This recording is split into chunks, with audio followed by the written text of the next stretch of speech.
یا ایھا الذین آمنوا لا یسخر قوم من قوم، اے ایمان والو کوئی قوم کسی قوم کا مذاق نہ اڑائے. لطیفے بنائے جاتے ہیں فلاں قوم پہ حرام ہیں ناجائز ہیں. عسیٰ ان یکونوا خیرا منہم، ہو سکتا ہے جس قوم کا تم مذاق اڑا رہے ہو وہ قوم تم سے بہتر قوم ہو. آگے قرآن کہتا ہے ولا نساء من نساء، عورتیں بھی عورتوں کا مذاق نہ اڑائیں. اب دیکھو قوم میں تو سب عورتیں مرد سب آ گئے نا، لیکن اللہ میاں نے لیڈیز کو الگ سے حکم دیا ہے، کیونکہ یہ مذاق اڑانے کا عنصر جو بیان سن رہی ہیں ان کے علاوہ لیڈیز میں بہت زیادہ ہے. عورتیں عورتوں کا بہت مذاق اڑاتی ہیں، ٹھیک نہیں باتیں دیکھو کیسی کر رہی ہے، 2 فٹ کی تو ہے نہیں. جسم کا بھی مذاق اڑاتی ہیں. اس دن میک اپ کر کے آئی ہوئی تھی، چڑیل لگ رہی تھی اور سمجھ رہی ہے کہ میں کیا کر رہی ہوں، میں بڑی حسینہ بن کے. اس طرح کا نا شادی بیاہ میں مذاق اڑایا جاتا ہے. تو اس لیے اللہ میاں نے عورت کا الگ سے ذکر کیا کہ عورت کا مذاق نہ اڑائے. حدیث میں آتا ہے کہ عورت کے جو جہنم میں جانے کی ایک وجہ ہے نا، پڑوسی کے ہدیے کو معیوب سمجھنا. کسی نے گفٹ دے دیا کھانا، بیچاری پڑوسن نے اس کا مذاق، یہ پکایا ہے، ایسا لگ رہا ہے گھر میں کوئی کھا نہیں رہا تھا تو کس کے یہاں بھیج دیا، ہمارے یہاں بھیج دیا. یہ بھی مذاق ہے نا. نہیں یہی بات میرا خیال ہے. اپنی بیٹی کو دیا کیا ان لوگوں نے، تو اس کی بیٹی وہ جانے. تبھی خواتین کو خوش کرنے کے لیے نا پھر مرد بیچارہ بہت کچھ کر رہا ہوتا ہے. اس کو پتا ہے کہ لیڈیز میں میری کوئی اوقات نہیں رہے گی، 2 ٹکے کا نہیں رہوں گا میں. ویسے ہی ہماری کرنسی ٹکے سے بھی کم چلی گئی ہے. تو یہ مذاق اڑانا، بھپتیاں کسنا، بھائی کسی نے ہدیہ دے دیا آپ کو، بہت اچھی بات ہے، پسند آ رہا ہے، ٹھیک ہے، شکریہ ادا کرو. یار اس نے فری میں ایک چیز دی ہے، پیسے تھوڑی لیے ہیں. تو کوئی کم درجے کی چیز بھی دے دی ہے. حضرت مولانا شریف تھانوی رحمۃ اللہ علیہ ممبر پہ بیٹھے ہوئے تھے، ایک دیہاتی آیا، اس نے بہت تھوڑے پیسے دے دیے، جیسے 1 روپے سمجھ لو آج کا، اور یہ بولا کہ اس میں سے 8 آنے واپس کر دیں. آدھے واپس کر دیں. مولانا شریف تھانوی رحمۃ اللہ نے اس کو اتنا اپریشیٹ کیا، کسی کو بھیجا جاؤ دکان سے کھلا کرا کے لاؤ. اب 1 روپے میں کیا نکلے گا، یعنی اس زمانے کا جو بھی بہت کم پیسے تھے. کوئی بات نہیں بھائی، اس کو آدھا واپس کروایا، آدھا اپنے پاس رکھا. تو جس میں تکبر ہوتا ہے نا وہ کسی کے ہدیے کا مذاق اڑاتا ہے، اور جو اللہ کی نعمتوں کا محتاج سمجھتا ہے وہ دوسرے کی محبت کی قدر کرتا ہے. یار اس نے اس محبت میں تو جو بڑے لوگ ہوتے ہیں ان کا دل کیا ہوتا ہے بڑا، اور جو چھوٹے لوگ ہوتے ہیں نا وہ اس طرح کے کیڑے نکال رہے ہوتے ہیں. تو خواتین کو چاہیے لیڈیز کا مذاق نہ اڑایا کریں. ولا تلمزوا انفسکم ولا تنابزوا بالالقاب، ایک دوسرے کے نام نہ بگاڑا کرو، چھیڑیں نہ تانے نہ دیا کرو. اصلاح کی کوشش کرنی چاہیے، طنز اور تانا نہیں دینا چاہیے. اس پہ پھر میں کبھی تفصیلی بیان کروں گا. نام نہ بگاڑا کرو. آگے اللہ فرماتے ہیں اجتنبوا کثیرا من الظن، بدگمانی سے بچو. کسی نے کوئی عمل کیا ہے، اس کا ایک اچھا پہلو بھی نکل سکتا ہے، برا پہلو بھی. تو آپ نے کون سے پہلو کو ترجیح دینی ہے؟ اچھے پہلو کو. میں واقعہ بہت دفعہ سنا چکا ہوں، ایسے موقع پہ ضروری بنتا ہے یہ واقعہ. میں تبلیغ میں گشت کر رہا تھا، بچپن کا واقعہ ہے. تو کیا ہوا، ہم جب ایک گھر میں گئے تو وہ صاحب جو ہے نا گھر کے دروازے سے آئے، ہمارے سامنے اندر گئے. ہمارے امیر نے جا کے دروازہ نوک کیا، بچے سے پوچھا وہ صاحب ہیں. بچے نے تھوڑی دیر میں ابا سے پوچھ کے آ کے بتایا وہ صاحب گھر پہ نہیں ہے. استغفر اللہ، میں بدگمانی کر رہا ہوں. اچھا ٹھیک ہے نا. ابے ہم نے بولا یار وہ تو ہمارے سامنے گئے. تو امیر صاحب نے کہا بھائی ہو سکتا ہے پیچھے ایک چھوٹا گیٹ ہو، پتلی گلی ہو، اور وہاں سے نکل گئے. بعض دفعہ ہوتا بھی ایسا، انسان اسپیڈ میں آتا ہے، واش روم میں گیا اور اپنی ضرورت سے ایک دم باہر. ہمارے ساتھ بھی ایسا ہوا ہے، بہت دفعہ ہوا ہے. تو مجھے ان کا یہ عمل اب تک یاد ہے کہ یار پازیٹیو سوچ والے ایسے سوچتے ہیں اور نیگیٹو والے کیسے سوچتے ہیں، جیسے میں نے ابھی تھوڑی دیر پہلے سوچ کے دکھایا آپ کو. ٹھیک ہے کہ یار سوال ہی، بلکہ وہ نیگیٹو والا کیا کرے گا، جا کے دیکھے گا، چیک کرے گا پیچھے گلی ہے بھی کہ نہیں ہے. ابے چھوڑ دے گلی ہے یا نہیں ہے یار، اچھی تعویل کر لو، کیا خیال ہے. تو آج بھی یہی ہے، ہر عمل پہ نا کیڑے نکالے جا رہے ہیں. کوئی پاکستان میں بھی بیماری زیادہ ہے. جامعۃ الرشید والے بہت سارے پازیٹیو کام کیے، کیا کیا الزام لگا رہے ہیں. فوجی افسر سے مل رہے ہیں، ابے بوٹ پالشیے.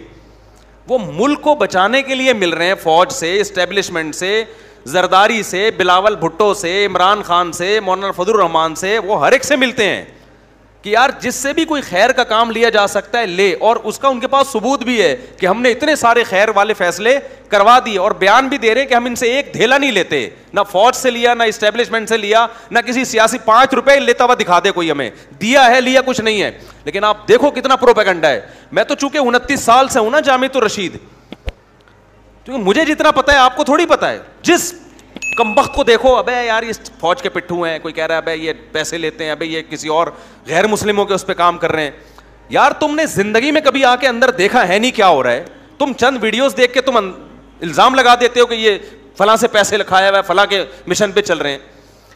میرا ایک طرزیہ ہے کہ پاکستان میں مثبت کام کرنا یہ ایسے ہے جیسے آگ کا انگارہ لینا, اتنے انگلیاں آپ کے اوپر اٹھیں گی.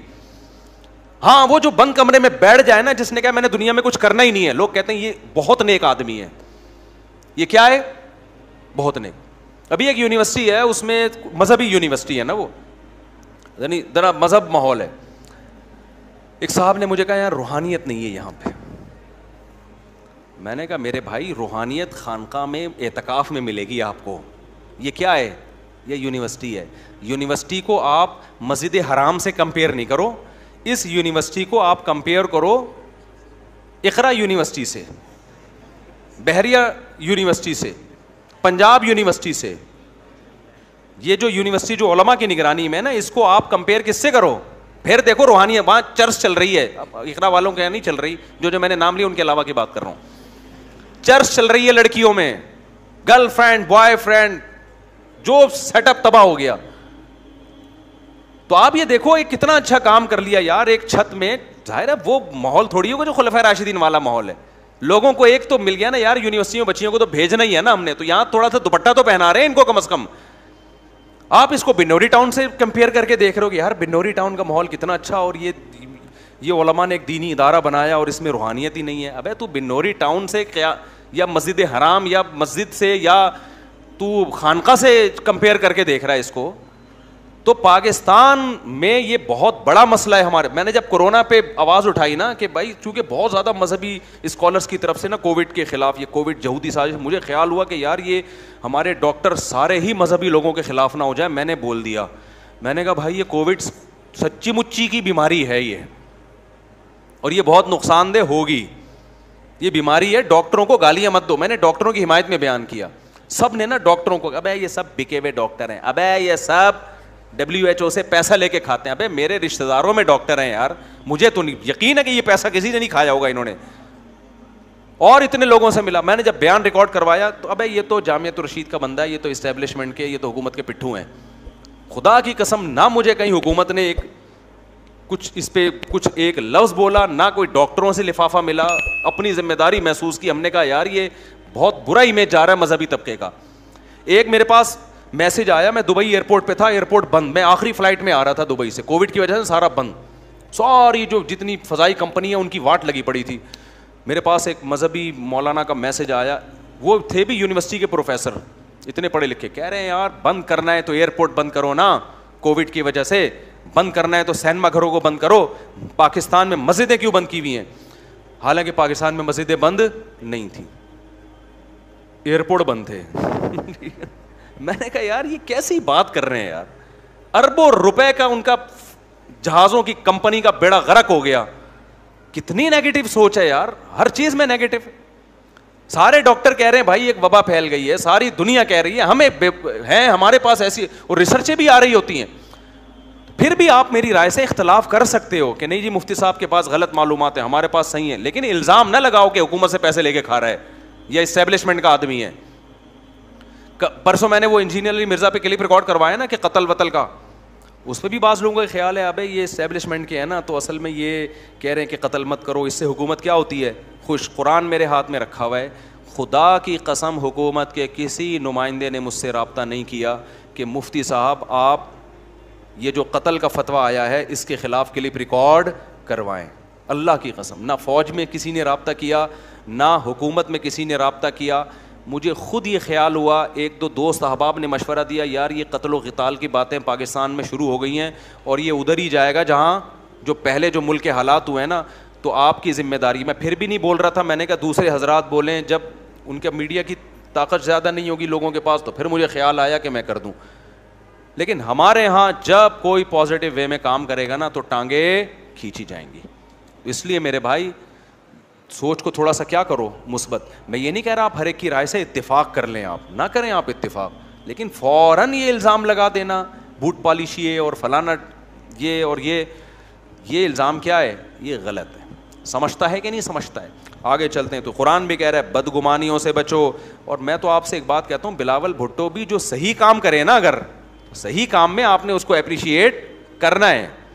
زرداری بھی اگر کوئی صحیح کام کر رہا ہے تو غلط چیز میں غلط کہا جائے گا نا, ہر چیز تو کسی کی بھی غلط نہیں ہوتی. بعض الظن اثم, اللہ کہتے ہیں بہت سی بدگمانیاں گناہ ہیں. ولا تجسسوا, لوگوں کی ٹوہ میں نہ لگو. فلاں کے گھر میں کیا ہو رہا ہے, موبائل کسی کا آپ کے ہاتھ میں آ گیا, فوراً چپکے سے لے جا کے گیلری دیکھنا شروع کر دی. بھائی غلط بات ہے, تمہارا کیا لگتا ہے یار, یہ کیوں جھانک رہے ہو اس کے موبائل میں, تم کیوں کسی کا خط پڑھ رہے ہو. ایک آدمی خط لکھ رہا تھا, بڑا سیکرٹ قسم کا خط تھا, دوسرا نا یوں کر کے جھانک رہا تھا ایسے کیا لکھ رہا ہے. اس نے خط لکھا, بولا کہ اس میں لکھنے لگا کہ میرا مزید بھی کچھ باتیں لکھنے کا ارادہ تھا بیگم, لیکن ایک الو کا پٹھا جو ہے نا مسلسل میری تحریر کو پڑھ رہا ہے. اپنی بیگم کو خط لکھ رہا تھا, تو میرا مزید بھی کچھ لکھنے کا ارادہ تھا, لیکن ایک الو کا پٹھا ساتھ میں بیٹھا ہوا ہے اور مسلسل جھانک رہا ہے. تو وہ الو کے پٹھے نے وہ بھی پڑھ لیا. ٹھیک ہے, تو نہ کسی کے خط پڑھو, نہ کسی کی ٹوہ میں لگو, اپنے کام سے کام رکھو. کسی کو لیپ ٹاپ دو, سب سے پہلے اس کی ہسٹری میں گھسے گا.